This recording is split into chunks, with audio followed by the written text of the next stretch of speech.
안녕하세요, 여러분. 오늘도 제 채널을 찾아주셔서 감사합니다. 오늘은 우리 인생 후반전에서 꼭 돌아봐야 할 인간관계에 대해 이야기를 나눠보려 합니다. 나이가 들수록 관계는 단순해져야 한다고 하죠. 하지만 그만큼 더 깊어지고 더 중요해지기도 합니다. 60대 이후는 단순히 은퇴한 이유가 아닙니다. 진짜 나를 위한 인생이 시작되는 시기입니다. 그래서 오늘은 여러분과 함께 내가 지금 끊어야 할 관계는 무엇인가? 를 차분히 돌아보는 시간을 가져보겠습니다. 항상 나를 깎아내리는 사람. 어떤 말을 하든 그걸 지금 하겠다고. 그 나이에 뭘 하겠어? 이런 말을 듣는다면 우리는 무의식적으로 나 자신을 의심하게 됩니다. 나이가 들수록 중요한 건 내 자신에 대한 신뢰입니다. 나를 무시하고 내 생각과 선택을 항상 부정하는 사람은 나에게 독이 될 수 있습니다. 그럼 사례 하나를 살펴볼까요? 66세 여성분의 이야기입니다. 이분은 평생을 전업주부로 살아오셨고 최근에는 그림을 그리는 취미를 시작하셨다고 합니다. 그런데 가까운 친구 한 명이 늘 이런 말을 했다고 합니다. 그 나이에 그림을 왜 배워? 이제 와서 전시회라도 열겠다는 거야? 처음엔 웃으며 넘겼지만 그런 말을 들을 때마다 자신감이 뚝뚝 떨어졌다고 하십니다.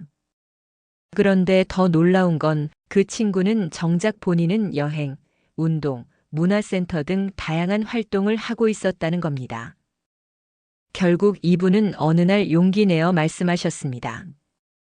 나는 내가 좋아서 하는 거고 너도 너 하고 싶은 거 하잖아. 그러니까 제발 내 선택을 무시하지 말아줘. 그 이후로 두 사람은 약간 거리를 두었고 지금은 마음이 훨씬 편안하다고 합니다. 그분은 마지막에 이런 말씀도 하셨어요.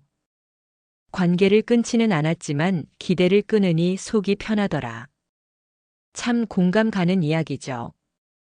지금 여러분의 주변에도 무심코 나를 깎아내리는 사람이 있지는 않으신가요? 이름을 말하지 않아도 떠오르는 얼굴이 있다면 그건 이미 마음이 말해주는 신호입니다. 필요할 때만 연락하는 사람. 오랫동안 연락 없던 친구가 갑자기 전화를 해옵니다.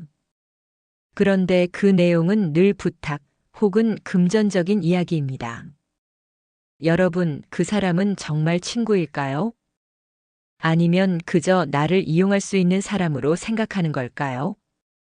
이런 관계는 결국 나를 피로하게 만들고 인간관계에 대한 회의감을 줍니다.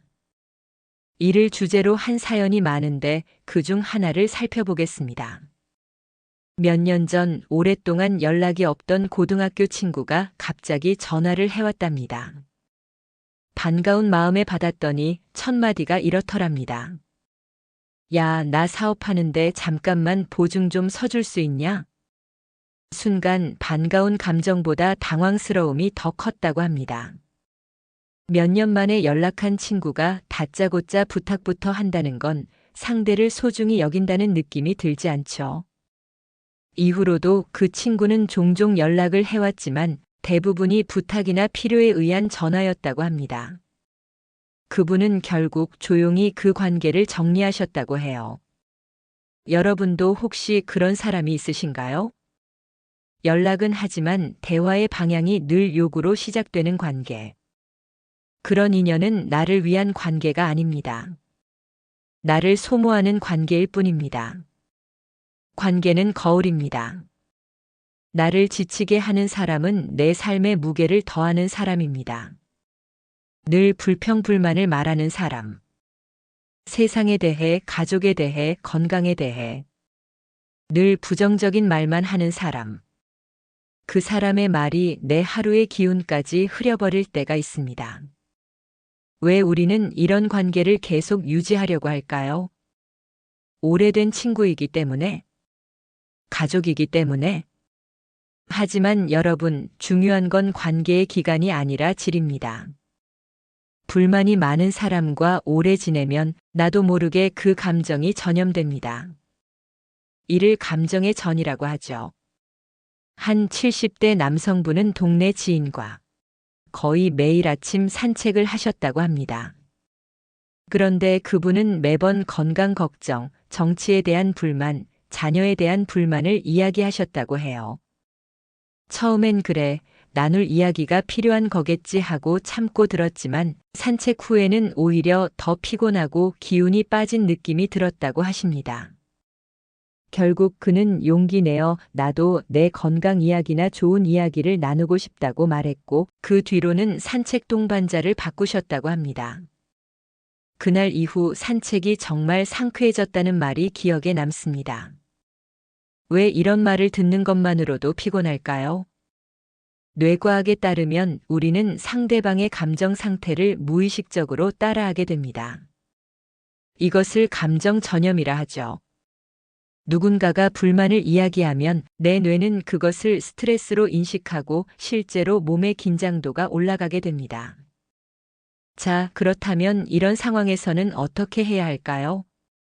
첫 번째 방법은 대화의 주제를 슬쩍 바꾸는 겁니다.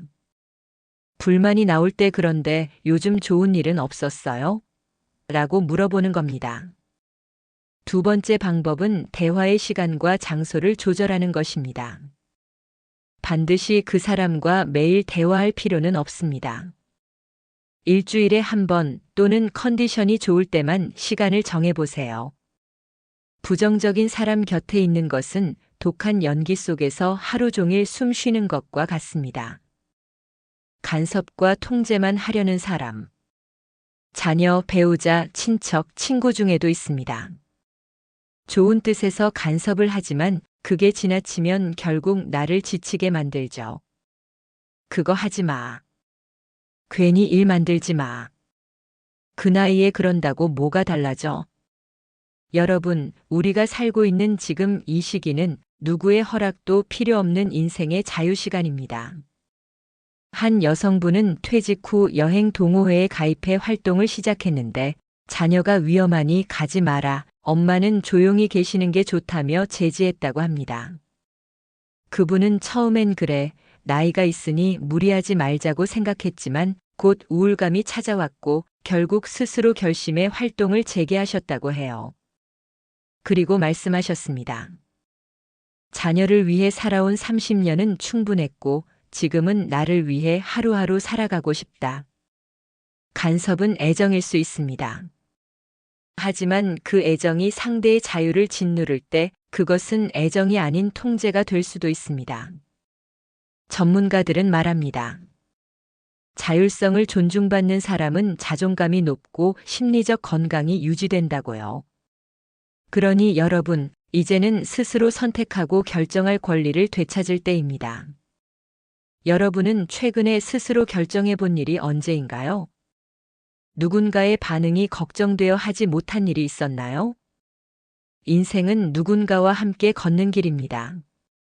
하지만 그 길에 계속 나를 넘어뜨리는 사람이 있다면 잠시 쉬어가야 합니다.